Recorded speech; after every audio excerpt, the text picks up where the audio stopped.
Hello dear students, very welcome back in Desi Kaksha. और आप लोग कैसे हैं डियर? आई होप आप लोग स्वस्थ होंगे और मस्त होंगे, है ना डियर? तो यार क्लास 10th में हमने देखा कि इंग्लिश मीडियम वाले बच्चों के लिए या यूं कहें कि सीबीएसई आईसीएसई बोर्ड के बच्चों के लिए बहुत ढेर सारे मटेरियल, बहुत ढेर सारे कंटेंट यूट्यूब पे पड़े हुए हैं। लेकिन मैंने ये देखा कि जो यूपी बोर्ड के बेचारे बच्चे हैं उनके लिए कंटेंट बहुत ही लिमिटेड है, या एक आध दो यूट्यूबर हैं जो जिन्होंने इनके ऊपर काम किया है। और बेसिकली वो बहुत ही अच्छे लेवल का है भी नहीं कि जिससे बच्चों को मजा आए, या कोई इनके मार्क्स के बारे में बात नहीं कर रहा है। हर कोई बात कर रहा है कि सीबीएसई में या जो है जितने भी सीबीएसई बोर्ड के बच्चे हैं, आईसीएसई बोर्ड के बच्चे हैं, इनके मार्क्स के अपग्रेडेशन की बात कर रहा है। हर कोई देख रहा है कि कैसे 95 प्लस लाए, कैसे 100 प्लस। 100 प्लस तो हो ही नहीं सकता खैर, लेकिन कैसे 100 आउट ऑफ 100 लाए। तो ये सारी बातें हो रही। अब मैंने सोचा कि क्या किया जाए कि वैसे तो अगर सिलेबस देखा जाए तो यूपी और सीबीएसई बोर्ड का सिलेबस लगभग डियर वो इक्वल हो चुका है। सारे के सारे चैप्टर्स इक्वलाइज हो गए हैं। जो सिलेबस इनका है वही सिलेबस उन लोगों का भी है। तो क्यों ना एक ऐसा कोर्स डिजाइन किया जाए, एक ऐसी वीडियो सीरीज लाई जाए जिसमें यूपी बोर्ड के बच्चों के लिए बात किया जाए। और ऐसा नहीं है कि केवल यूपी बोर्ड के बच्चे, अगर इस वीडियो को सीबीएसई बोर्ड के बच्चे देखेंगे तो उनको भी बहुत ही मजा आने वाला है। और ये पूरा का पूरा सेशन, ये पूरा का पूरा जो आपके लिए सीरीज रहेगी, ये फुल्ली डेडिकेटेड रहेगी डियर आपके एग्जामिनेशन पॉइंट ऑफ व्यू को लेके। ओके, तो मैं इतना आपसे कहता हूं कि अगर आपने यहां से साइंस कर लिया तो साइंस में आप 100 आउट ऑफ 100 लाने के बिल्कुल करीब होंगे। अगर आपका 100 आउट ऑफ 100 आ जाता है तो इसमें बहुत बड़े आश्चर्य की बात नहीं होगी। ओके, क्योंकि हम यहाँ पे आपको सिखा रहे होंगे कैसे आपको वो सारी टेक्निक हम आपको बता रहे होंगे जिससे कि आप 100 आउट ऑफ 100 ला सकते हैं। जैसे आपको लगता है कि यार बहुत अच्छा, हम पढ़ने में बहुत अच्छे हैं और हमें सारे फार्मूले पता होते हैं, हमें सारे डिफिनीशंस पता होते हैं। लेकिन फिर आप क्या करते हो ना, जब आप एग्जाम दे के आते हो, अभी आपके बोर्ड्स चल रहे होंगे, प्री बोर्ड्स चल रहे होंगे, तो प्री बोर्ड के में जब आप आंसर राइट करके आते हैं तो आपको लगता है कि यार हमने तो सारा कर लिया है। लेकिन फिर कहीं ना कहीं आप कहते हो यार मेरा तो नंबर इतना ही आ गया और फला बच्चा जो है वो 99 पे आ गया और हमारा जो है 88 या 92 ही रह गया। ठीक है, तो यहां पे हम वो सारी बातें आपसे डिस्कस कर रहे होंगे जिससे कि साइंस में स्पेशली साइंस सब्जेक्ट में, जहां पे आपका फिजिक्स, केमिस्ट्री और बायोलॉजी का पोर्शन भी हम आपको गाइड करेंगे। ओके, बाकी ऐसे ही मैथमेटिक्स के लिए भी एक सीरीज आने वाली है। तो बिल्कुल डियर, अब हम आपको आज से फिजिक्स में, सबसे पहला तो हमने फिजिक्स ही लिया, फिजिक्स में हमने करंट इलेक्ट्रिसिटी का चैप्टर लिया। ओके, आप पीछे देख भी रहे होंगे कि करंट इलेक्ट्रिसिटी का प्रॉपर वो आ गया है। तो ठीक है, तो आपको क्या करना है कि अब आपको यहीं से अपनी जर्नी स्टार्ट करनी है। ओके, तो हम लोग ऐसे ही क्या करेंगे, टॉपिक के बारे में भी बात करेंगे और उससे रिलेटेड बातें हम लोग करेंगे। जैसे सबसे पहले हम लोग चार्ज की बातें करेंगे। किसकी बातें करें? अगर हम लोग चार्ज की बातें करें तो चार्ज क्या होता है? ओके, तो चार्ज क्या है? चार्ज बेसिकली क्या होता है, ये जैसे मास होता है ना, जैसे मास होता है वैसे ही चार्ज भी एक फंडामेंटल प्रॉपर्टी होता है एनी मैटर। किसी भी मैटर का जो फंडामेंटल प्रॉपर्टी, जो मूलभूत विशेषता होती है किसी भी द्रव्य की, वो होती है चार्ज। ओके, अब बात यह आती है कि क्या चार्ज सभी ऑब्जेक्ट्स में पाया जाता है? तो बिल्कुल, जितनी भी चीजें दुनिया में बनी हैं उन सारी चीजों में चार्ज पाया जाता है। कैसे? ऐसे कि जितने भी पार्टिकल्स होते हैं डियर, आपने देखा होगा कि वो सारे के सारे पार्टिकल्स एटम एंड मॉलिक्यूल से बने होते हैं। और 9th क्लास में आप इतना पढ़ चुके हो कि कोई भी एटम होता है वो इलेक्ट्रॉन, प्रोटॉन और न्यूट्रॉन से मिलकर बना होता है। If all the matters are made up of electron, proton and neutron, अगर सारे के सारे इलेक्ट्रॉन, प्रोटॉन, न्यूट्रॉन से मिलकर बने हैं तो आपको इतना जानकारी होगी कि इलेक्ट्रॉन पे charge, yes, 1.6 × 10⁻⁻19 coulomb minus charge होता है। और इतना ही चार्ज प्रोटॉन पे होता है 1.6 × 10⁻⁻19 कूलम। ओके, और प्रोटॉन जो होता है वो पॉजिटिवली चार्ज होता है और इलेक्ट्रॉन जो होता है नेगेटिवली चार्ज होता है। जहां पे आप न्यूट्रॉन के बारे में जानते हैं कि उसके पास कोई चार्ज ही नहीं होता है। तो इस प्रकार से अगर देखा जाए तो ब्रह्मांड का कोई भी तिनका भी हो तो वो भी चार्ज से मिलकर बना होता है। इट मींस कि उसमें भी चार्ज होगा। बस बात ये आती है कि कोई भी ऑब्जेक्ट चार्ज होगा, मतलब कोई भी ऑब्जेक्ट चार्ज होगा या नहीं होगा, ये बात डिपेंड करती है कि number of electron and proton की।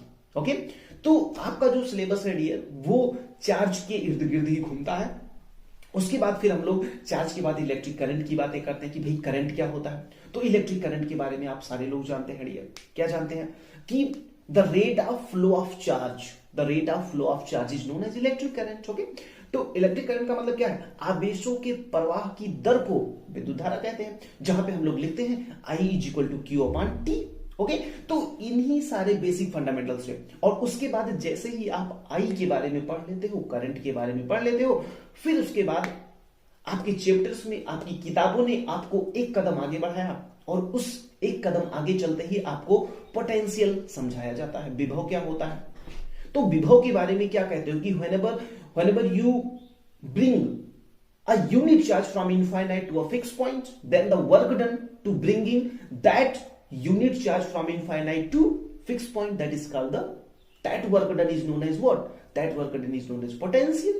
यानी अनंत से किसी आवेश को किसी निश्चित बिंदु तक लाने में जो कार्य किया जाता है डियर, वही कार्य क्या कहलाता है, वही कार्य आपका विभव कहलाता है। तो W इज इक्वल टू क्या होता है, W is equal to V Q, W is equal to V Q.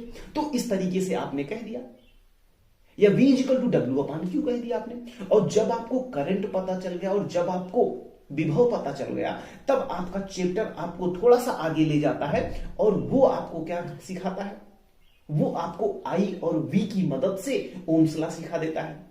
Ohm's law क्या होता है, तो ओम्स लॉ के बारे में हम लोग क्या कहते हैं, हम लोग ये कहते हैं कि भाई देखो यहां पे हम लोग ना एक पहले तो छोटी सी स्टोरी जनरेट कर लेंगे, उसके बाद क्वेश्चंस को वन बाय वन करके टैकल कर लेंगे, बहुत ही आसानी से आपका पूरा का पूरा चैप्टर निकल जाएगा। ओके, हाँ, तो ओम्स लॉ के बारे में क्या कहा जाता है, ओम्स लॉ के बारे में ये कहा जाता है, if all the physical conditions of any conductor is remains constant और remains unchanged, then the current flowing through the conductor is directly proportional to the potential difference across the conductor। क्या मतलब हुआ इसका, इसका मतलब ये हुआ डियर कि अगर किसी भी चालक की सारी भौतिक अवस्थाओं में, जैसे आपका टेम्परेचर आ जाता है, जैसे आपका प्रेशर आ जाता है, जैसे आपकी लेंथ आ जाती है, जैसे आपका एरिया आ जाता है, ओके, और जैसे आपका मटेरियल आ जाता है, तो अगर ये सारे के सारे प्रोसेसेस डियर, अगर ये सारे के सारे प्रोसेसेस आपके कैसे हो, अगर ये सारे के सारे प्रोसेसेस आपके अनचेंज्ड हो, जिनमें बदलाव ना हो, तो हम लोग क्या कहेंगे, हम लोग ये कहेंगे कि जो इसमें बहने वाली धारा है वो पोटेंशियल की क्या है, अनुक्रमानुपाती है, डायरेक्टली प्रोपोर्शनल है। यही से हम लोग कहते हैं V प्रोपोर्शनल टू I, फिर हम लोग कहते हैं V is equal to IR, यही तो कहते हैं। तो इस तरीके से आपका ओम्स लॉ भी क्लियर हो जाता है, बोलिए हाँ या ना। यानी कि आपको अब ओम्स लॉ भी सिखा दिया गया। अब जैसे ही ओम्स लॉ आप लिख रहे थे, आपने लिखा कि V is equal to IR, जैसे ही आपने लिखा V is equal to IR, आपने क्या देखा, आपने देखा कि वहां पे एक छोटा सा टर्म आ गया रेजिस्टेंस, R प्रतिरोध जिसको आप बोलते हो। ओके, तो प्रतिरोध क्या होता है, अगला क्वेश्चन ये बनता है क्लास 10th के स्टूडेंट के माइंड में कि रेजिस्टेंस क्या होता है। तो रेजिस्टेंस के बारे में बस ऐसे ही आप जानो कि जैसे मान लो कि आप रोड पे चल रहे हो, सड़क पे चल रहे हो, तो रोड्स पे ब्रेकर्स आते हैं, क्या आते हैं, ब्रेकर्स। और वो ब्रेकर्स क्या करते हैं डियर, वो ब्रेकर्स आपकी स्पीड को कंट्रोल करते हैं, वो आपको रोकने का प्रयास करते हैं। ओके, तो as similar as the breakers, resistors also act as a breaker in electrical circuits. Okay, किसी भी इलेक्ट्रिकल सर्किट में जो रेजिस्टेंस होते हैं वो बिल्कुल ब्रेकर्स की तरह काम करते हैं। यानी कि यहां से एक डेफिनेशन बन के आती है डियर रेजिस्टेंस की, कि रेजिस्टेंस क्या होता है, प्रतिरोध क्या होता है, कि विद्युत धारा के प्रवाह का विरोध करने वाला कारक ही प्रतिरोध कहलाता है। यानी electrical resistance is an electrical device, आप बोल सकते हो कि छोटी सी डिवाइस होती है which opposes the flow of electric current. Okay, तो यहां से आपका रजिस्टर भी क्लियर हो जाता है। लेकिन एक बात याद रखिएगा, ये बोर्ड एग्जाम का बहुत ही फेमस क्वेश्चन है कि इलेक्ट्रिकल रेजिस्टेंस क्या होता है और ये किन किन कारकों पर निर्भर करता है। What are the electrical resistance and on which factors it depends on. Okay. तो क्या वो फैक्टर्स हैं, क्या वो फैक्टर v और i है? क्योंकि हम लोग क्या कहते हैं, हम लोग कहते हैं r is equal to v upon i। तो क्या r v और i पे डिपेंड करता है? ना ना ना ना ना, बिल्कुल नहीं। तो किस बात पे रजिस्टर डिपेंड करता है डियर? रजिस्टर डिपेंड करता है लेंथ पे, रजिस्टर डिपेंड करता है क्रॉस सेक्शनल एरिया पे, रजिस्टर डिपेंड करता है किसी पदार्थ की नेचुरलिटी पे, यानी कि उसका व्यवहार कैसा है, इस बात पे डिपेंड करता है।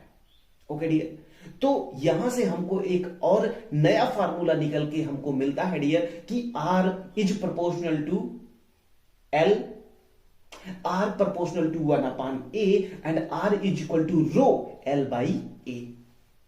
तो यहां से हमको एक डिफिनीशन, प्रॉपर डिफिनीशन के बाद हमको एक फार्मूला मिला कि R is equal to rho L by A, जहां पे rho क्या होता है? स्पेसिफिक रेजिस्टेंस होता है। क्या होता है? स्पेसिफिक रेजिस्टेंस होता है जो पदार्थ के नेचर पे डिपेंड करता है। ओके, जो उसके प्रकृति पर निर्भर करता है। तो मुझे लगता है कि रजिस्टर तक की बात हम लोगों ने बहुत ही जबरदस्त ढंग से कर ली। अब जब रजिस्टर्स आता है तो रजिस्टर्स में आप लोग जानते हैं कि द कॉम्बिनेशन ऑफ रजिस्टर्स, तो रजिस्टर का कॉम्बिनेशन कितने तरीके का होता है? Maximum people says that the combination of register have two types. First one is series and the second one is what? Yes, parallel. तो सीरीज एंड पैरेलल, लेकिन एक तीसरे तरीके का भी आता है डियर। वो क्या होता है? वो होता है मिक्स कॉम्बिनेशन, यानी एक सीरीज होता है, एक पैरेलल होता है और एक ऐसा कॉम्बिनेशन होता है डियर जिसमें आपका पैरेलल और सीरीज दोनों तरीके की बातें होती हैं। ओके, हाँ बिल्कुल। तो अब बात ये आती है कि जब ढेर सारे रेजिस्टेंसेस सीरीज में जुड़े होते हैं, जब ढेर सारे रेजिस्टेंसेस सीरीज में जुड़े होते हैं तो उनका इक्विवेलेंट रेजिस्टेंस क्या बन के आता है? बिल्कुल, हम लोग इसका डेरिवेशन भी देखेंगे, लेकिन अभी चूंकि हम लोग न्यूमेरिकल्स पे अटैक करने वाले हैं, that's why you have to know that what is the proper formula of series combination. तो that is R equivalent is equal to R1 plus R2 plus R3 plus dot dot dot, ऐसे ही Rn तक चला जाता है। यानी जितने भी रेजिस्टेंसेस होंगे उतने हम लोग उसको सम अप कर लेंगे, ऐड कर लेंगे। बात समझ में? अब सेकंड चीज जो आती है डियर, वो क्या आती है? वो आती है कि पैरेलल कॉम्बिनेशन क्या होता है। तो व्हाट इज पैरेलल कॉम्बिनेशन? तो पैरेलल कॉम्बिनेशन की केस में क्या होता है dear? 1 upon R equivalent is equal to 1 upon R1 plus 1 upon R2 plus 1 upon R3 plus 1 upon, ऐसे ऐसे आप कहां तक चले जाते हैं? Rn तक चले जाते हैं। तो इस तरीके से आपका रेजिस्टेंस वाला भी फंडामेंटल क्लियर हो गया। जब हम सारे स्टूडेंट का चार्ज के बाद करंट के बाद पोटेंशियल और पोटेंशियल के बाद पोटेंशियल डिफरेंस, हाँ पोटेंशियल डिफरेंस यानी विभव और विभवांतर दोनों अलग चीजें होती हैं डियर, ये बात जान लीजिएगा। जब ये क्लियर हो जाता है अपना, और उसके बाद रेजिस्टेंस उसके बाद ओम्स लॉ, और ओम्स लॉ के बाद हम लोगों ने कॉम्बिनेशन ऑफ रजिस्टर देख लिए, तब अब आप इतना काबिल हो जाते हैं कि आपके बोर्ड में आए हुए जितने भी क्वेश्चन होते हैं, आइदर I निकालने का, आइदर V निकालने का या R निकालने का, तो आपसे सारा का सारा क्वेश्चन हो जाता है। तो चलिए डियर, हम लोग यहीं से अपनी जर्नी को स्टार्ट करते हैं और यहां से आए हुए प्रीवियस ईयर के क्वेश्चंस लेते हैं और उस पर मैक्सिमम डिस्कशन करते हैं, जिससे कि आपका 100% मार्क्स यहीं से बनना तय हो जाए। ओके, तो चलिए हम लोग लेते हैं क्वेश्चन नंबर 1 जो कि आपकी स्क्रीन पे है। सबसे पहले आप ट्राई करिएगा, उसके बाद फिर मैं आपको सॉल्यूशन बताता हूं। ओके डियर, चलो। हाँ तो डियर, पहला क्वेश्चन आपकी स्क्रीन पे आ चुका है और इस क्वेश्चन को आप प्रैक्टिस करिए बहुत ही प्रॉपर ढंग से। ओके, चलिए आइए। तो सबसे पहला क्वेश्चन आप देख रहे हैं कि ये क्या कह रहा है कि एक कूलाम आवेश में इलेक्ट्रॉनों की संख्या कितनी होती है। ओके, तो this is very basic question dear, बहुत ही बेसिक क्वेश्चन है और हर बच्चे को इसका जवाब पता होता है। लेकिन यहां पे आप देख रहे हैं कि ये क्वेश्चन भी 2 मार्क्स में पूछा गया है। तो 2 मार्क्स में अगर ये पूछा गया है तो इसका मतलब हम आपको ब्रिलियंट तो बनाने की कोशिश करेंगे ही कि आपको सारे के सारे जवाब आए, लेकिन इससे पहले आपको ये सीखना होगा कि आपको क्या क्या इंफॉर्मेशन इस वाले क्वेश्चन में बोर्ड वाली कॉपी पे डालनी होगी। जिससे कि आपको 2 में 2 नंबर मिल जाए। पहली चीज यहां पे जो पूछ रहा है डियर, आपसे ये पूछ रहा है इलेक्ट्रॉनों की संख्या। तो आपको ये बात पता है डियर कि एक कूलम यानी कि आपको दिया क्या गया, तो सबसे पहले आप लिखेंगे गिवन। क्या लिखेंगे आप? गिवन। हिंदी वाले बच्चे लिखेंगे दिया गया है। तो गिवन क्या है? गिवन है एक कूलम। गिवन क्या है? एक कूलम। ओके, अच्छा ठीक है। और क्या दिया गया है? इलेक्ट्रॉनों की संख्या ज्ञात करनी। अब आपको फार्मूला क्या पता होता है डियर? आपको फार्मूला पता होता है Q is equal to NE। ये चीज आप बिल्कुल बॉक्स में ऐसे बंद कर देंगे, ठीक है। Q is equal to NE, इस फार्मूले पे आपको 1 नंबर मिल जाएगा। उसके बाद का जो एग्जीक्यूशन है उस पे 1 नंबर मिलेगा। अब यहां से आपको n पूछ रहा है तो n इज इक्वल टू क्या हो जाएगा?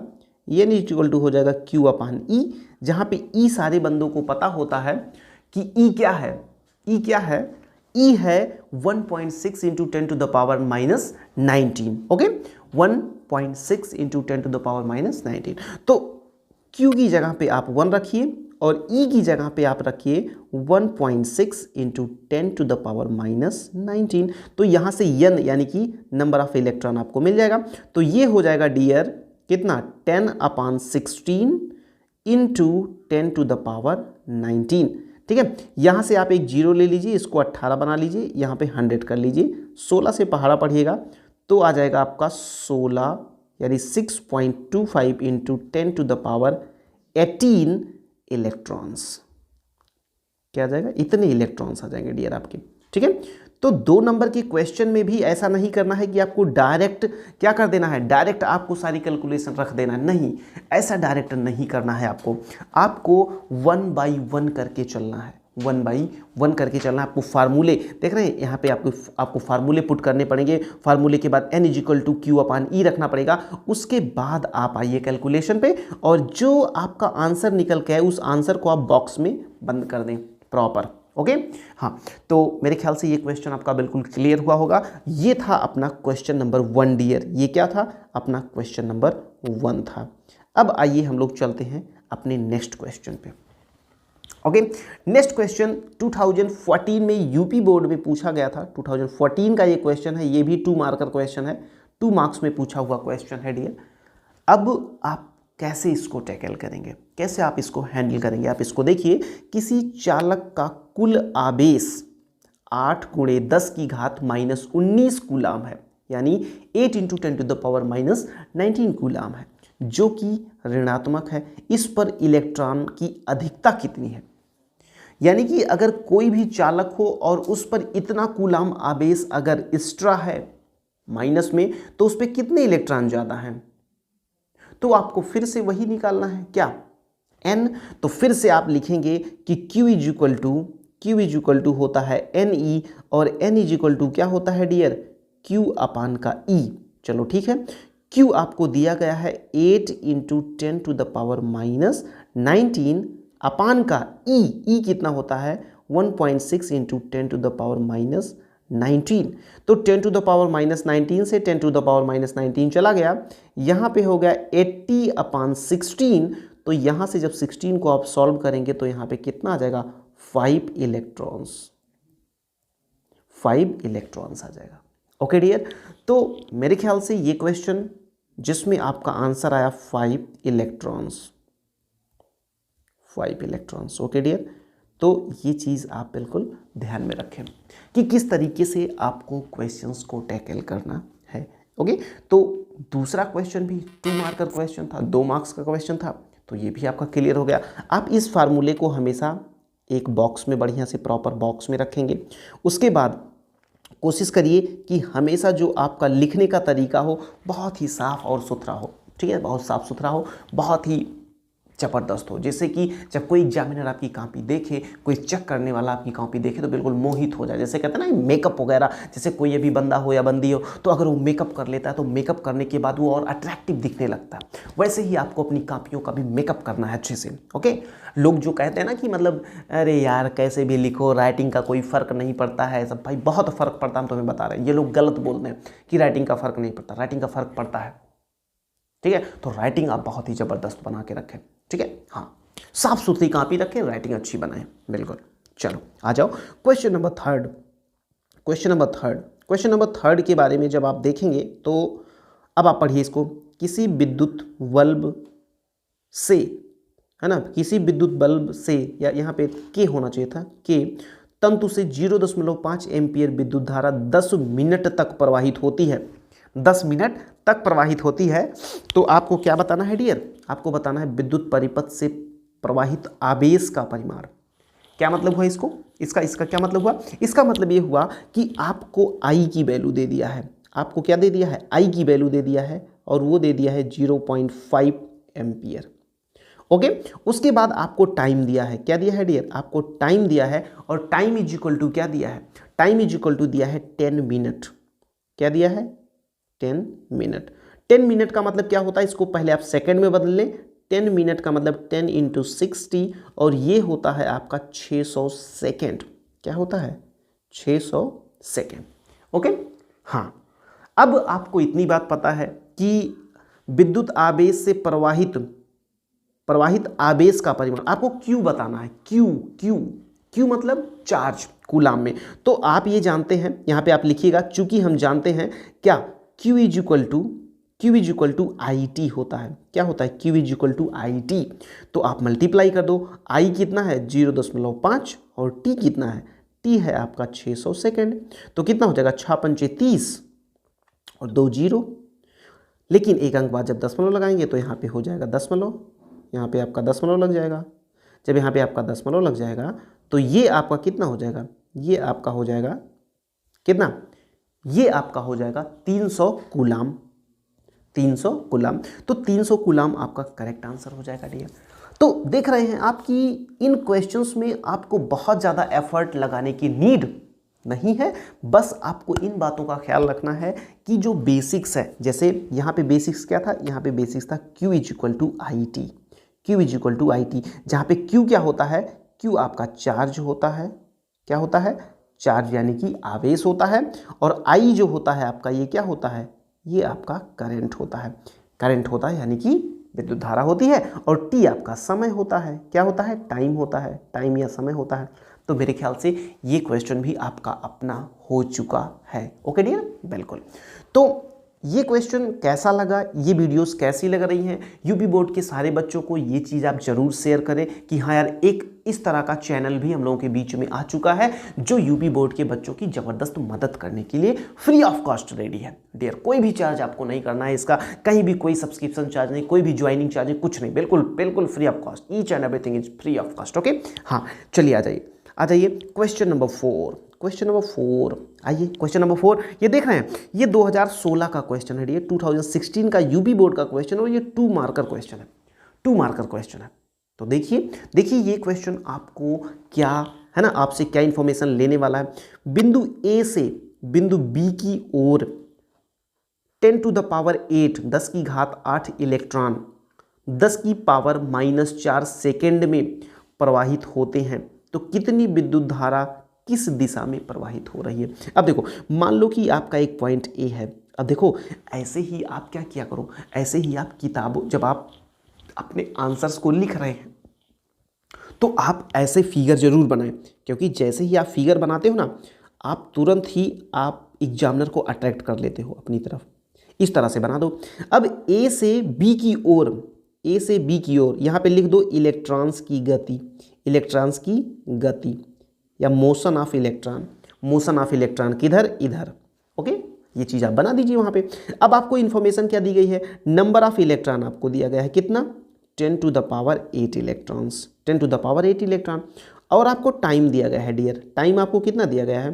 टाइम आपको दिया गया है 10⁻⁻4 सेकेंड। 10⁻⁻4 सेकेंड दिया गया है। अब ये पूछा है कितनी विद्युत धारा प्रवाहित होगी। तो देखिए, एक बेसिक कॉन्सेप्ट आप जान लीजिए डियर कि इलेक्ट्रॉन्स के फ्लो के अपोजिट डायरेक्शन में, इलेक्ट्रॉन्स के फ्लो के अपोजिट डायरेक्शन में इलेक्ट्रिक करंट का फ्लो होता है। यानी इलेक्ट्रॉन जिस दिशा में प्रवाहित हो रहे होते हैं उसके विपरीत दिशा में धारा का प्रवाह होता है। यानी कि अगर इलेक्ट्रॉन्स की डायरेक्शन ये है तो करंट की डायरेक्शन ये होगी। ये बात आप याद रखिएगा। ओके, चलो ठीक है। यानी कि अगर ए से बी तक अगर इलेक्ट्रॉन की गति ए से बी की तरफ है तो यहाँ पे आप दूसरी पेन से दिखा दीजिएगा कि इधर से इधर ये धारा की गति है। ये किसकी है? विद्युत धारा की गति। ये किसकी गति है? विद्युत धारा की गति। विद्युत धारा की गति इधर होगी। अब ये कह रहा है कि कितनी धारा, तो यानी कि आई, तो आई इज इक्वल टू क्या होता है डियर? आई आपको बताना है, तो आई इज इक्वल टू होता है Q अपान टी। और Q बराबर क्या होता है? Q बराबर होता है NE अपान टी। तो N की वैल्यू आप जान रहे हैं, यहाँ पे दिया गया है 10 to the power 8 electrons. E का मान आप सारे जनों को पता होता है 1.6 into 10 to the power minus 19। और यहाँ पे समय कितना दिया गया है? समय दिया गया है 10 की घाते माइनस 4। चलो इसको सॉल्व कर दो। ये -4 वाली जो पावर है इसको आप ऊपर भेज दीजिए। जब ये ऊपर जाएगी तो यहाँ पे बन जाएगी 10 की पावर 4। अब ये 8 और ये 4 मिलके कितना हो गए? 8 4 12, यानी 10 की घात 12 गुणे 1.6 गुणे 10 की घात माइनस 19। बोलो हो गया ना? अब इसको आप सॉल्व कर दो। कितना हो जाएगा? ये हो जाएगा 1.6 गुणे 10 की घात, अब यहाँ पे 12 है माइनस 19, यहाँ क्या हो जाएगा? -7 हो जाएगा। इतना एम्पियर करंट। ओके डियर, तो इतना एम्पियर करंट कहाँ से कहाँ? बी से ए की ओर फ्लो कर रहा होगा। एक बार फिर से आप देख लीजिए, यहाँ पे आपसे आई पूछा जा रहा था, तो आई इज इक्वल टू क्या होता है? आई इज इक्वल टू होता है Q अपान टी। तो डायरेक्ट Q तो आपको दिया नहीं गया था, आपको नंबर ऑफ इलेक्ट्रॉन्स दिए गए थे। तो Q बराबर क्या होता है? आपको जुगाड़ लगाना है। Q बराबर NE अपान टी। अब N की वैल्यू कितनी है? इतनी है। और E की वैल्यू आप सारे लोग जानते हैं 10 to the power 1.6 into 10 to the power minus 19 coulomb. Okay, और उसको जब आप टाइम से भाग कर दिए तो आपको करंट मिल गया। तो आपका आंसर आ गया dear 1.6 into 10 to the power minus 7 ampere. Okay, तो ये क्वेश्चन भी आपका अपना हो चुका। बोलिए हाँ या ना? पक्का? तो ठीक है, क्वेश्चन नंबर 4 तक आपने बहुत ही अच्छे से चीज़ों को हैंडल कर लिया। ओके, चलो अब हम लोग लेते हैं अपना नेक्स्ट क्वेश्चन। चलो, ये भी क्वेश्चन 2 मार्कर क्वेश्चन है और 2017 में पूछा गया था। बिल्कुल आप इस बात से घबराए ना कि अरे भैया आप तो केवल जो है छोटे छोटे क्वेश्चन करा रहे हो, बड़े क्वेश्चन तो आप हमें प्रैक्टिस ही नहीं करवा रहे हो। तो डियर बिल्कुल हम लोग छोटे से बड़े की तरफ बढ़ते चलेंगे, जिससे कि आपका कॉन्फिडेंस मजबूत होता चले कि छोटे क्वेश्चंस आपको आ गए, फिर आप बड़े क्वेश्चंस पे, मीडियोकर क्वेश्चंस पे भी हम लोग अटैक करेंगे। बिल्कुल टेंशन मत लीजिए, बस आप हमारे साथ बने रहिए बस। चलिए क्वेश्चन नंबर 5 आ जाइए। देखिए क्या कह रहा है कि एक विद्युत चालक में 10 एम्पियर की धारा बह रही है, यानी कि आपको क्या दिया गया है? आपको आई दिया गया है। आई इज इक्वल टू कितना dear? I is equal to 10 ampere. चलो ठीक है, उसके बाद उसमें प्रति सेकेंड बहने वाले इलेक्ट्रॉनों की संख्या, अरे यार फिर से वही, प्रति सेकेंड का मतलब टाइम आपको दे दिया गया, 1 सेकेंड। क्या दे दिया गया? 1 सेकेंड। अब आपसे इलेक्ट्रॉनों की संख्या पूछ रहा है, यन पूछ रहा है, एन इज इक्वल टू क्या होगा? तो आप इतना जानते हो डियर कि आई बराबर क्या होता है? आई इज इक्वल टू होता है Q अपान टी, और Q इज इक्वल टू क्या होता है? NE, तो NE अपान टी। तो अगर NE upon T is equal to I है तो N इज इक्वल टू क्या होगा? बोलो तो I into T upon E। बोलो हाँ या ना? बोलो, यही तो होगा। तो चलो ठीक है, हम लोग निकाल लेते हैं। तो I कितना दिया गया है आपको? 10 दिया गया है। टाइम कितना दिया गया है? 1 दिया गया है। E की वैल्यू है 1.6 into 10 to the power minus 19।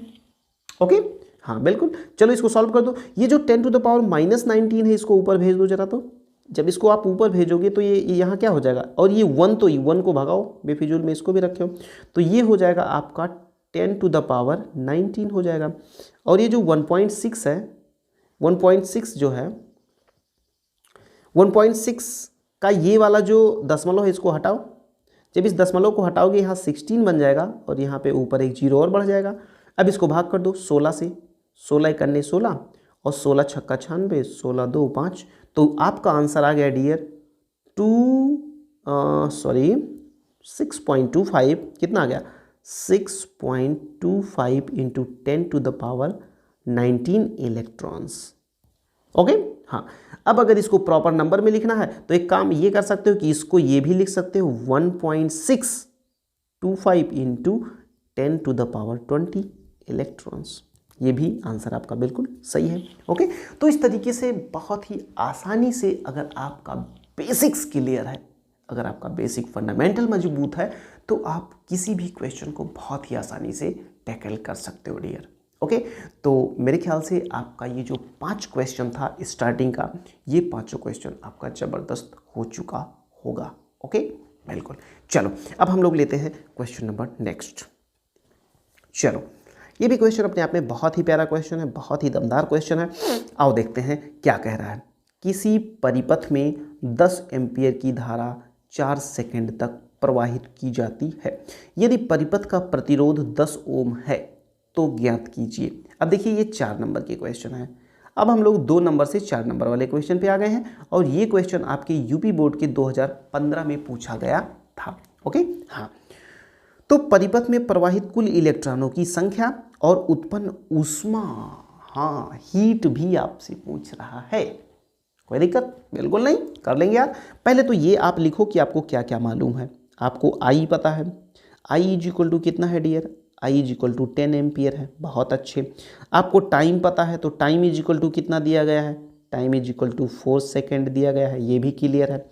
और आपको आर दिया गया है भी, आपको आर दिया गया है और आर है आपका 10 ओम, आर आपको दिया गया है 10 ओम। तो पहली चीज आपसे पूछा है कि परिपथ में, पहला क्वेश्चन देखें, परिपथ में कुल इलेक्ट्रॉनों की संख्या। तो भाई एन इज इक्वल टू अभी अभी हम लोग देखे थे, यहाँ पिछले वाले में देखो एन इज इक्वल टू क्या देखे थे, ये यहाँ पे आई टी अपानी, आई टी अपानी, तो चलो यहीं से पकड़ लो, N is equal to I into T upon E. तो ये बताओ आई कितना है, 10 है, टी कितना है, 4 है, और ई के बारे में तो हर कोई जानता ही जानता है, 1.6 इंटू 10⁻⁻19 होता है। -19 को हम ऊपर लिख दे रहे हैं +19 करके, तो यहाँ पे हो जाएगा 10⁻19।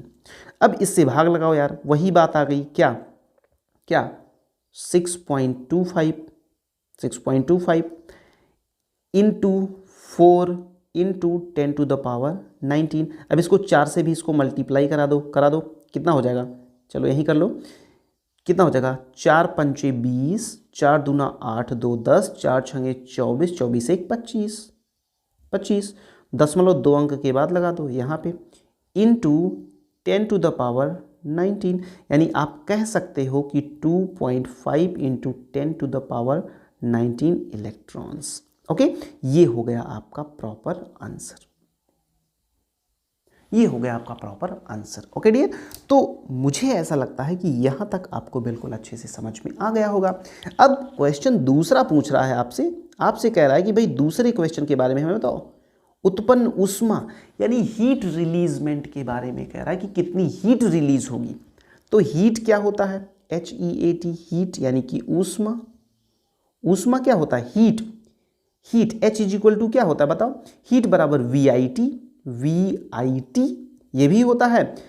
हीट बराबर होता है I² RT, हीट बराबर होता है V² अपान R इंटू टी। तो ये भी फार्मूला आपकी मदद करने वाला है, ये भी मदद करने वाला है, ये भी मदद करने वाला है। यानी तीनों फार्मूले में से कौन सा फार्मूला आपको उचित लग रहा है, जो यहाँ पे लगाना चाहिए उसको आप लगा दीजिए। तो आपको I पता है, आपको T पता है, आपको R पता है, यानी कि आप सोच रहे होंगे VIT, आप यही सोच रहे होंगे, चलिए लगा दीजिए। नहीं, VIT नहीं सोच रहे होंगे, आप सोच रहे होंगे I² RT। आप क्या सोच रहे होंगे, I² RT। तो चलो ठीक है, I की जगह पे क्या करिएगा, 10 × 10 I² हो गया। R की जगह पे कितना, 10, और T की जगह पे आप कर लीजिए, समय दिया गया है कितना, 4, तो 4 ले लो। चलो देखो 10 10 10 कितना हो गया, 1000 इंटू 4 कितना हो जाएगा, 4000, कितना हो गया, 4000। हीट है तो जूल में ही होगी, हीट है तो जूल में होगी। ओके, तो 4000 जूल आपका आंसर आ गया। आई स्क्वायर आर टी से लगा दो यार, आई आपको दिया गया था, आई स्क्वायर करोगे 10 दाम 100 हो जाएगा, और टी आई स्क्वायर आर, हाँ आर भी दिया गया तो 10 दाम 100 और 100 दाम 100 इंटू 10 1000 ना। तो 1000 को जब आप 4 से मल्टीप्लाई करोगे तो 4000 आ जाएगा। ओके, तो मेरे ख्याल से ये क्वेश्चन भी आपका जबरदस्त हो गया होगा। ओके बिल्कुल। अब आओ हम लोग लेते हैं क्वेश्चन नंबर अगला। वाओ क्या क्वेश्चन है, बहुत ही प्यारा क्वेश्चन। आओ इसको करते हैं। देखो क्या करें कि मैग्नीन का विशिष्ट प्रतिरोध, विशिष्ट प्रतिरोध का मतलब स्पेसिफिक रेजिस्टेंस कितना है, 44 into 10 to the power -8 ohm metre. इसके 2 मीटर लंबे तथा 2.2 into 10 to the power -6 metre square परिच्छेद क्षेत्रफल वाले तार का प्रतिरोध ज्ञात करो। ये भी 2 मार्क का क्वेश्चन है, 2 मार्क का क्वेश्चन है। यानी कि आपको बताना है रेजिस्टेंस। आपको दिया क्या क्या गया है, आपको रो की वैल्यू दे दी गई है, आपको रो की वैल्यू दे दी गई है कितनी, 44 इंटू 10 टू द पावर -8, और आपको एरिया दे दिया गया है डियर, एरिया आपको दे दिया गया है 2.2 into 10 to the power -6 metre square दे दिया गया है। बोलो हाँ या ना, पक्का। ओके, अब आपको क्या निकालना है, आपको आर निकालना है। तो सबसे पहले लेंथ दिया गया है कि नहीं, हाँ लेंथ भी दिया गया है, लेंथ इज इक्वल टू दे दिया गया है 2 मीटर। ये बातें आप पहले लिख लेंगे, फिर आप लिखेंगे फार्मूला। आपको पता क्या होता है, आपको पता होता है आर इज इक्वल टू होता है रो एल बाई ए। ये फार्मूला आप लिख के ऐसे ही एक बॉक्स में बंद कर दीजिएगा। ओके, अब जैसे ही ये बात आपको पता चली वैसे ही आप फिर से लिखिएगा R is equal to rho की जगह लिखिएगा 44 into 10 to the power -8 into L की जगह पे 2 मीटर, और अपान में एरिया की जगह पे 2.2 गुणे 10 की घात -6। ओके, अब यहाँ पे 10 टू द पावर -6 है। देखो अब इसको सिंप्लीफाई कैसे करते हैं ये भी बात आप याद रखिएगा। यहाँ पे 10 टू द पावर -6 है, इसको काट दो, यहाँ पे 10 टू द पावर -8 है, तो ऊपर हो जाएगा 10 टू द पावर -2, यानी ये यहाँ से ख़त्म, ये यहाँ से ख़त्म, ऊपर हो गया क्या 10 टू द पावर -2। ओके, अब यहाँ पे दशमलव है, इस दशमलव को आप हटा सकते हो ऊपर एक 10 से मल्टीप्लाई करके। ओके, तो आप ये कह सकते हो कि ये 22 हो गया, और यहाँ पे केवल और केवल 10 टू पावर -1 हो गया। अब यहाँ से 22 एकन्ने 22 और 22 दूना 44, तो ये हो गया 2 दूना 4 गुणे 10 की पावर -1, और 10 की पावर -1 का मतलब आप सारे लोग जानते ही हो कि 1/10 होता है, यानी ये आ गया 0.4 ओम, 0.4 ओम। ओके, तो बिल्कुल प्यारा क्वेश्चन था मेरे ख्याल से, लेकिन अब आपका कॉन्फिडेंस धीरे धीरे आ रहा है ना। बिल्कुल ऐसे ही आएगा डियर, आप बिल्कुल टेंशन मत लीजिए, बस आप ऐसे ही बने रहिए। बस 1 बाय 1 करके एक एक क्वेश्चन का सोल्यूशन हम लोग निकालेंगे। प्रीवियस ईयर के जितने भी क्वेश्चन हैं या कैसे क्वेश्चन आ सकते हैं आपके बोर्ड एग्जाम में, वो सारी बातें हम लोग यहाँ पे करने वाले हैं डियर। तो आपकी क्लास हम बहुत ज़्यादा लंबी नहीं लगाएंगे, हम आपकी क्लास डेली ऐसे ही 40 से 45 मिनट की हम आपकी क्लास लगाएंगे बस। ओके, तो 40 से 45 मिनट में हम आपको वो चीज़ सिखा रहे होंगे जो आपके लिए बहुत ही इंपॉर्टेंट है। ओके डियर, बिल्कुल। तो चलो अब हम लोग लेते हैं question number next. Wow, question number next जैसे ही हम आए, ये आप देख रहे हैं ये 2017 का 2 मार्क का क्वेश्चन है। 2017 में इस तरीके का क्वेश्चन पूछा गया था, इसका मतलब ऐसे क्वेश्चन आने की संभावना है, बिल्कुल है। चलो आपसे ये पूछा जा रहा है कि निम्नलिखित वैद्युत परिपथ में ज्ञात कीजिए। पहली चीज़ प्रतिरोध आर का मान, आर का मान कहाँ है, यहाँ पे इस आर की वैल्यू आपको बतानी है। ओके, दूसरी चीज़ ए और बी के बीच विभवांतर ज्ञात कीजिए, यानी ए और बी के बीच में आपको नेट वोल्टेज बताना है। ओके, तो ये क्वेश्चन बेसिकली 2 मार्क का क्वेश्चन है और ये 2 पार्ट में डिवाइड भी है। तो चलो सबसे पहले हम लोग पहला क्वेश्चन इसका सॉल्व कर लेते हैं। पहला क्वेश्चन क्या कह रहा है कि आर की वैल्यू बताओ। अच्छा ये बताओ कि यहाँ पे आई की वैल्यू आपको दी गई है।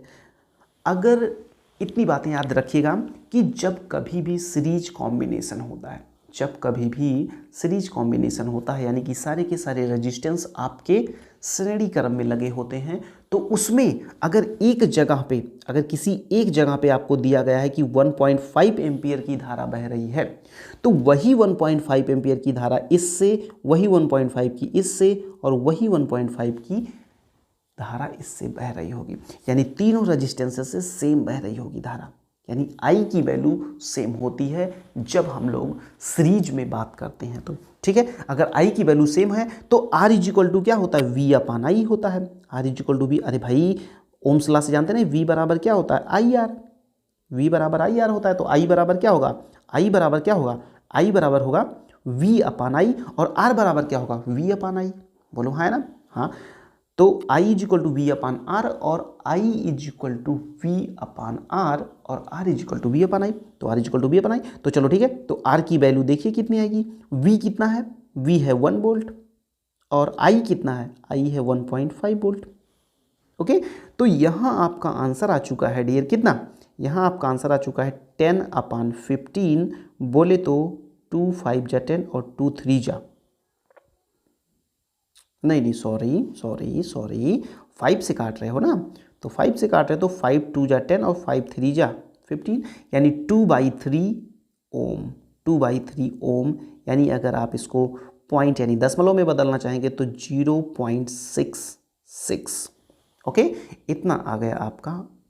ओके, या इसको 0.7 भी लिख सकते हो, इसको आप 0.67 भी लिख सकते हो, क्योंकि वैल्यू जो है 5 या 5 से ज़्यादा होती है तो हम लोग एक ऐड कर देते हैं। ओके, तो ये पहला आपका हो गया।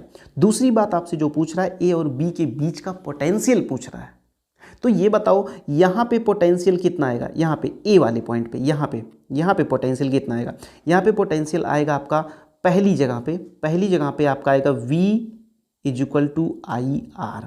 तो I वहाँ पे कितना है 1.5 है, यहाँ पे देखो I कितना है 1.5 और R की वैल्यू है 2, तो यहाँ पे कितना आ जाएगा, यहाँ पे आ जाएगा 15 × 30 यानी कि 3 वोल्ट। ऐसे ही आप यहाँ पे देखिए सेकंड पोजीशन पे जब आप यहाँ पे देखेंगे डियर, अभी R की वैल्यू आप निकाले हैं, कितना आया है 2/3 आया है इनटू R की वैल्यू 2/3, और नहीं सॉरी, यहाँ पे तो वोल्टेज आपको दिया ही गया है ना, सेकंड पे तो वोल्टेज आपको दिया गया है, तो आपको निकालने की नीड ही नहीं है, यहाँ पे आपको वोल्टेज दिया ही गया है, तो सेकंड वाले पे क्या हो जाएगा 1 वोल्ट। अब थर्ड वाले पे आइए, थर्ड वाले पे आप निकाल लीजिए, थर्ड वाले पे जब आप यहाँ पे आएंगे तो आपका हो जाएगा V is equal to I R, I की वैल्यू कितनी है 1.5 और R की वैल्यू है 4, तो 15 चौके 60 यानी 6, यहाँ पे 6 वोल्ट आ जाएगा। तो टोटल V टोटल कितना हो जाएगा, V टोटल आपका हो जाएगा 3 + 1 + 6, तो कितना हो जाएगा 6 3 9 1 10 वोल्ट, 10 वोल्ट। यानी कि यहाँ पे टोटल अगर कोई बैटरी लगाना होता तो ये बैटरी कितने की होती, ये बैटरी होती 10 वोल्ट की। ओके, तो बिल्कुल ये क्वेश्चन भी आपका ज़बरदस्त हो चुका होगा डियर। मेरे ख्याल से आपके ये जो 8 क्वेश्चन हुए स्टार्टिंग के बहुत ही ज़बरदस्त हुए। ओके, चलो 9 और 10 2 क्वेश्चन और करते हैं, उसके बाद आपका ये सेशन हम यहाँ पे क्लोज करेंगे, क्योंकि बहुत ज़्यादा लंबी वीडियो हमको नहीं बनानी है। ओके डियर, तो चलो ठीक है। मेरे ख्याल से नेक्स्ट क्वेश्चन आपके स्क्रीन पे आ चुका होगा, देखिए ध्यान से। ये क्वेश्चन बहुत ही प्यारा क्वेश्चन है डियर, इसको पढ़िए फटाफट से। तो निम्न परिपथ में नगण्य आंतरिक प्रतिरोध की सेल जुड़ी है, परिपथ में कितना आंतरिक प्रतिरोध किस प्रकार जोड़ा जाए कि परिपथ में प्रवाहित धारा का मान 1 एम्पियर हो जाए। परिपथ में धारा का मान 1 एम्पियर हो जाए तो आपको प्रतिरोध लगाना है। अच्छा ये बताओ, अभी जो सामने आपके सर्किट रखी हुई है, यहाँ पे I की क्या वैल्यू आ रही है, यहाँ पे I इज इक्वल टू क्या होता है, I इज इक्वल टू होता है V अपान R। तो V इज इक्वल टू यहाँ पे 2 है और R जो है वो 4 है, तो यहाँ पे आपकी जो वैल्यू आ रही है वो आ रही है 1/2, बोले तो 0.5 एम्पियर करंट फ्लो कर रहा है। तो ये बताओ कि एक प्रतिरोध हमको जोड़ना है जिससे कि 1 एम्पियर की धारा हमें मिले, तो ये बताओ उस रजिस्टर को आप सीरीज में जोड़ोगे या उसको पैरेलल में। तो आपको इतना तो आइडिया होगा डियर कि जब कभी भी हम लोग सीरीज में रजिस्टर को ऐड करते हैं तो करंट की वैल्यू घटती है, डिक्रीज कर जाती है। तो इसका मतलब इक्विवेलेंट रजिस्टर हमें कम करना होगा, तो हम लोग इसको पैरेलल में जोड़ेंगे। अब उस रजिस्टर का मान कितना होगा ये बात हमको यहाँ से निकालनी पड़ेगी।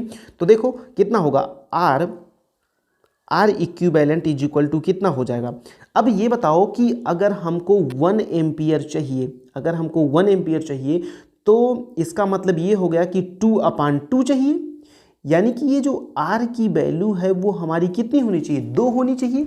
बात समझ में आ रही है? यानी कि आप ये कहिएगा कि 1/4 + 1/R इज इक्वल टू 1 हमें मिलना चाहिए। तो ठीक है, तो 1/R इज इक्वल टू कितना हो जाएगा, ये हो जाएगा 1 - 1 कितना हो जाएगा बोलो, 1/1 - 1/4, ये हो जाएगा डियर आपका 3/4। और यहाँ से R इज इक्वल टू आप क्या निकालिएगा, R इज इक्वल टू आपका हो जाएगा 4/3। आपका क्या हो जाएगा, R इज इक्वल टू 4/3। लेकिन एक बात याद रखिए, यहाँ पे कुछ गलती हुई है, यहाँ पे हमें 2 रखना चाहिए था डियर, यहाँ पे हमें 2 रखना चाहिए था। ये हो जाएगा 1/2, यहाँ पे 1/2, तो यहाँ पे हो जाएगा 1/2 - 1/4। ओके, तो यहाँ पे बनेगा 1/ कितना, यहाँ पे बनेगा आपका कितना, हाँ अब बताइए, यहाँ पे 1/2 - 1/4 कितना हो जाएगा, 1/4। ओके, तो 1/4 को जब R इज इक्वल टू लिखिएगा तो कितना होगा, R इज इक्वल टू लिखिएगा तो ये आएगा आपका 4। कितना आएगा, ये आएगा आपका 4। यानी R की ये जो वैल्यू होगी ये होगी आपकी डियर 4 ओम। कितनी होगी, 4 ओम। ओके, तो मेरे ख्याल से ये क्वेश्चन नंबर 9 भी आपका बिल्कुल जबरदस्त क्लियर हुआ। ये 4 मार्क का क्वेश्चन था डियर, ये 4 नंबर का क्वेश्चन था, ये आपका बिल्कुल अच्छे से हो जाना ही चाहिए था। ओके, चलो अब हम लोग लेते हैं आज का लास्ट क्वेश्चन, और इस क्वेश्चन को हम लोग बहुत ही ज़बरदस्त ढंग से करते हैं। ये भी 4 मार्क्स का क्वेश्चन था डियर, और ये यूपी बोर्ड 2016 में पूछा गया क्वेश्चन था। ओके, तो देखिए कितना प्यारा क्वेश्चन है ये। देखिए क्या कह रहा है कि 2 प्रतिरोध 4 ओम और 12 ओम के हैं, ठीक है। इन्हें 10 वोल्ट के सेल से जोड़ने पर प्रतिरोध में कुल कितनी धारा यदि प्रतिरोध को पहला श्रेणी क्रम में और दूसरा समांतर क्रम में जोड़ा जाए तो भाई देखो R1 कितना है ये बताओ। R1 है आपका 4 ओम और R2 कितना है आपका है 12 ओम। तो ये बताओ अगर आप इसको सीरीज में जोड़ते हो, R इक्विवेलेंट इन सीरीज तो कितना हो जाएगा 4 + 12 बराबर कितना 16 ओम हो जाएगा। अगर यही R इक्विवेलेंट इन पैरेलल निकाल लो, यानी R इक्विवेलेंट जब आप समांतर में लगाओगे तो कितना होगा देख लो जल्दी से, कितना होगा 1/4 + 1/12। तो यहाँ पे हो जाएगा 3 + 1 = 4/12। इसको पलट देते हैं, ये हो जाता है 12/4, ये हो जाएगा 3 ओम। कितना 3। तो एक बार तो 16 आ रहा है, एक बार 3, यानी यहाँ पे करंट कितना आएगा I = क्या होगा, I = V/R। तो V कितना है 10/16, 2 से काटिएगा 2 × 5 = 10, 2 × 8 = 16, यानी कि आपका आएगा 0 कितना 8 × 6 = 48, 8 दूनी 16, 8 × 5 = 40, लगभग आएगा आपका 0.625 एम्पियर।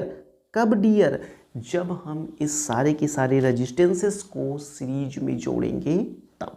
अब देखिए यही केस जब हम पैरेलल में करते हैं तो पैरेलल में कितना आंसर आएगा, I = होता है V/R, V है 10 और R है आपका 3, यानी यहाँ पे आ गया 3.33, यानी 3.33 एम्पियर आया। यहाँ से आपको एक छोटा सा कंक्लूजन समझ में आया होगा कि जब कभी हम सीरीज में लगाते हैं रजिस्टेंसेस को तो रजिस्टेंस क्या करता है, करंट को एब्जॉर्ब ज़्यादा करता है, और जब पैरेलल में लगाते हैं तो इक्विवेलेंट रजिस्टेंस हमारा कम होता है। ठीक है, तो मुझे ऐसा लगता है कि ये जो 35 लगभग हम लोगों का ये जो 40-45 मिनट की ये जो बातें करी हम लोगों ने डियर, इस बात में आपको बहुत मज़ा आया होगा। बहुत ही ज़बरदस्त तरीके से आपने इन 10 के 10 क्वेश्चन को एंजॉय किया होगा। अब हम लोग क्या करेंगे, इसी का पार्ट 2 लेकर आएंगे और उस पार्ट 2 में और भी जबरदस्त क्वेश्चन हम लोग कर रहे होंगे, जिसमें कि हम लोग 2022 2021 तक 22 तक के क्वेश्चन के सारे क्वेश्चंस को हम लोग ले रहे होंगे। ओके डियर, तो ठीक है, चलो मिलते हैं नए लेक्चर में कुछ नए कॉन्सेप्ट के साथ। तब तक के लिए आप जहां कहीं भी बिल्कुल ऐसे एंजॉय करते रहिए, मस्त पढ़ते रहिए और ऐसे ही मचाते रहिए, जिससे कि अब की बार बोर्ड पार, मतलब बोर्ड में साइंस और मैथमेटिक्स में 100 आउट ऑफ 100 आने चाहिए। ओके डियर, तो चलिए मिलते हैं नए लेक्चर में, तब तक के लिए Jai Hind. Okay tata bye bye, love you all.